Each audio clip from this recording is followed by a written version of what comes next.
ফুটো কলসিতে যেমন জল ধরে রাখা যায় না, ঠিক তেমনি শ্বশুরবাড়িতে যত কিছু করো, শ্বশুর শাশুড়ি ননদ ভাসুর দেওর কারোর তুমি মন ধরে রাখতে পারবে না। ঠিক আছে?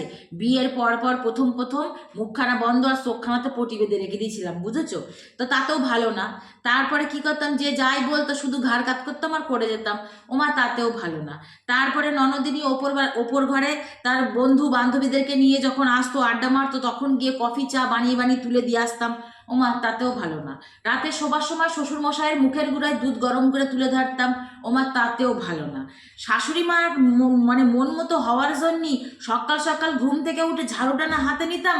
ওমা তাতেও ভালো না। তারপরে গয়নার লকার সমেত তুলে গিয়ে শাশুড়ি মায়ের হাতে দিয়ে দিলাম। ওমা তাতেও ভালো না। স্বামীর কথা উনি তো দূরে থাক, উনার হাতের গুঁড়া সব কিছু গুছিয়ে গুছিয়ে দিই। ওমা তাতেও ভালো না। মানে কোনো কিছুতেই ভালো হওয়া যাচ্ছে না, বুঝেছো তো? তারপরে দামি দামি শাড়ি দেওয়া শুরু করলাম শাশুড়ি মাকে, শ্বশুর মশাইকে ভালো ভালো গিফট দেওয়া শুরু করলাম। ওমা তাতেও ভালো না।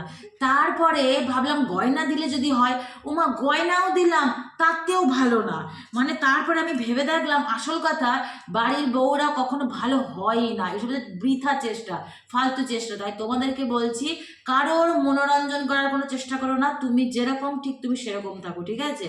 ভালোবাসলে বাসবে, ভালো লাগলে লাগবে, না লাগলে না লাগবে।